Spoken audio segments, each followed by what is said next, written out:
রাধে রাধে, জয় শ্রীকৃষ্ণ, হর হর মহাদেব। শ্রাবণ মাস পড়ে যাচ্ছে। তো শ্রাবণ মাস মানেই হলো দেবাদিদেব মহাদেবের মাস।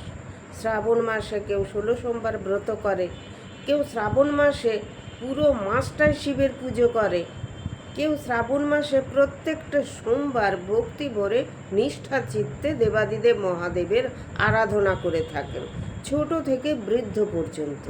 কেননা দেবাদিদেব মহাদেব অল্পে সন্তুষ্ট হয়ে যান। আবার শ্রাবণ মাস মানে মেয়েদের সবুজ চুড়ি পরার ঘটা পড়ে যায়, যে শ্রাবণ মাসে সবুজ চুড়ি পরলে দেবাদিদেব খুব সন্তুষ্ট হন। তো শ্রাবণ মাসে সবুজ চুড়ি পরা কি খুব ভালো? কারা পরবেন সবুজ চুড়ি আর কারা পরবেন না? সবুজ চুড়ি কি সবাই পরতে পারে? সেটা নিয়েই আজকের কথা। তো সবুজ চুড়ি কেন পরে? হ্যাঁ, বিশেষ করে এই কালচারটা থাকে অবাঙালিদের মধ্যে। বাঙালিদের মধ্যে কিন্তু এই কালচারটা নেই, কিন্তু বাঙালিরা অবাঙালিদের থেকে এই কালচারটা নিয়ে নিয়েছে, হাতে সবুজ রঙের কাঁচের চুড়ি পরার। এই কাঁচের চুড়ি পরার কি উদ্দেশ্য? সবুজ কাঁচের চুড়ি কেন পরে? দেবাদিদেব মহাদেব সবুজ অত্যন্ত পছন্দ করেন। দেখেছেন তার বেলপাতা পুরো টকটকে সবুজ। তিনি অত্যন্ত সন্তুষ্ট হন। তাকে কিছু দিন নাই দিন একটি বেলপাতা দিবেন, তিনি একেবারে সন্তুষ্ট হয়ে যাবেন। আর একটি কারণ হলো যে শ্রাবণ মাস মানে আষাঢ় মাসে তো টুকটুক করে বৃষ্টি হয়, শ্রাবণ মাসে বৃষ্টি হয়। তো সেই কারণে শ্রাবণ মাস পুরো সবুজ হয়ে যায়। মাঠে নতুন ধান গাছ একটু একটু বড় হয়ে যায়, সবজির গাছপালা, মাঠে যেদিকেই তাকাবেন দেখবেন সবুজে সবুজ। আপনি বাসে ট্রেনে করে কোথাও যান, মাঠের দিকে তাকিয়ে দেখবেন মাঠ সবুজ হয়ে আছে, প্রকৃতি পুরো সবুজ হয়ে যায়। আর এই সবুজ হলো শান্তির প্রতীক, সৌভাগ্যের প্রতীক। তো এই সবুজ প্রকৃতি হয়ে যায় বলেই তাই সবাই মনে করেন এই শ্রাবণ মাসে হাতে সবুজ চুড়ি পরলে দেবাদিদেব মহাদেব খুব সন্তুষ্ট হয়ে যান। হয়তো হন, কেননা এটা তো কোনো শাস্ত্রে সেরম কোনো লেখা নেই যে মেয়েদেরকে সবুজ চুড়ি পরতে হবে। তো বিশেষ করে বাঙালিরা কি সবুজ চুড়ি পরতে পারে? বিশেষ করে বিবাহিত মেয়েরা। আমার মনে হয় অনেকেই এটা নিয়ে ভিডিও করেন যে বিবাহিত মেয়েরা কিন্তু কাঁচের সবুজ চুড়ি পরে না। কাঁচের চুড়ি পরা বারণ। বিবাহ হয়ে গেলে হাতে থাকবে শাঁখা, পলা, একটা লোহার নোয়া, সোনা বাঁধানো হোক বা রূপো বাঁধানো হোক, সোনার চুড়ি বা রূপোর চুড়ি। কাঁচের চুড়ি পরার কোনো নিয়ম নেই। তো এখন যেহেতু সবুজ চুড়ি পরার ঘটা উঠেছে, অনেকেই ঘটা করে সবুজ চুড়ি পরতে শুরু করে দেন। কিন্তু এই সবুজ চুড়ি পরার আবার নিয়ম আছে। আপনি সবুজ চুড়ি পরতেই পারেন, কিন্তু তার জন্য আপনাকে সোমবারে নিরামিষ আহার করতে হবে। অন্যান্য দিনগুলি আপনি যাই খান নাই খান, সোমবার আপনাকে নিরামিষ আহার করতে হবে।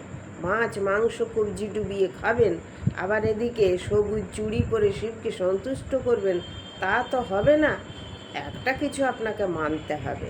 তাই বিবাহিত মহিলারা সবুজ চুড়ি নাও পরতে পারেন, হাতে শাঁখা পলা অন্যান্য সিটি গোল্ডের চুড়ি থাকলেও ঠিক আছে। আর অবিবাহিত মেয়েরা কি করবে? তারা কি পরতে পারবে? হ্যাঁ, অবিবাহিত মেয়েরা সব পরতে পারবে, তাদের পক্ষে সব ছাড় আছে, তারা পরতেই পারে। কেননা অবিবাহিত মেয়েরা বিশেষ করে সুন্দর চরিত্রবান স্বামী লাভের আশায় 16 সোমবার ব্রত করে, শিবের সাধনা করে, আরাধনা করে, যেন সৎ চরিত্রবান স্বামী হয়।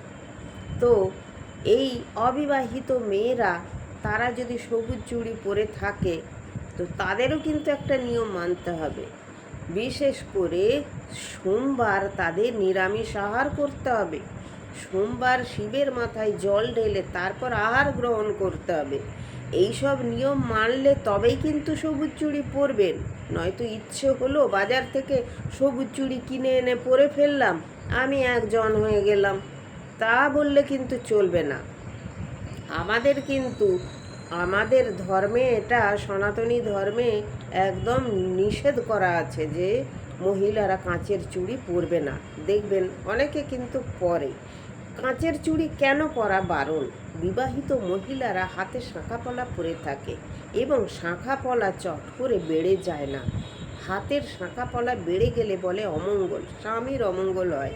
আসল কথা, কাজ করতে করতে কখনো বেড়ে যেতেই পারে।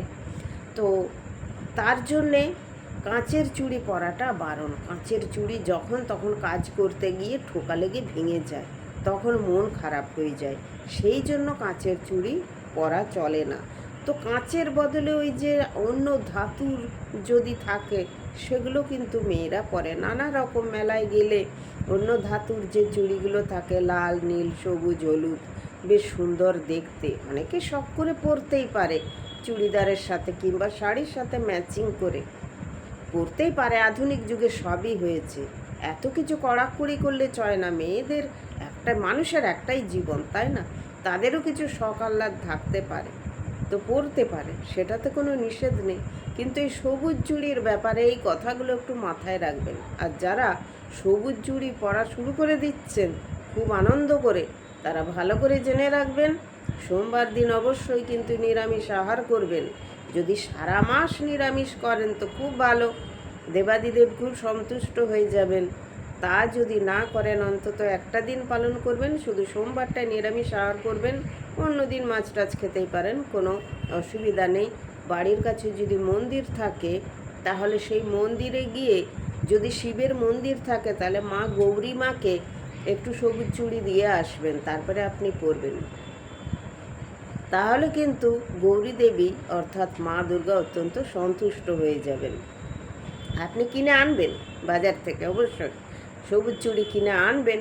আপনি পরার আগে আগে মন্দিরে গিয়ে গৌরী মাকে দেবেন যে মা, আমি এই সবুজ চুড়ি পরছি, আমি আনন্দ নিয়ে পরছি দেবাদিদেবকে সন্তুষ্ট করার জন্য। মা, তোমাকেও আমি দিলাম, দিয়ে আমি পরছি। মা গৌরী অর্থাৎ মা দুর্গা অত্যন্ত সন্তুষ্ট হয়ে যাবেন। মন্দিরে সোমবারে যদি পারেন, বাড়ির কাছে শিবের মন্দির থাকে, পুজো দিয়ে আসবেন, সন্ধেবেলা বাতি দিয়ে আসবেন, তাহলে আপনার দেবাদিদেব মহাদেব মনস্কামনা পূরণ করবে। আর এই কথাগুলি খুব ভালো করে জেনে রাখবেন, না জেনে কোনো কাজ করবেন না, তাতে ভালোর থেকে মন্দটাই বেশি হয়। সবাই খুব ভালো থাকবেন। রাধে রাধে, জয় শ্রীকৃষ্ণ, হর হর মহাদেব।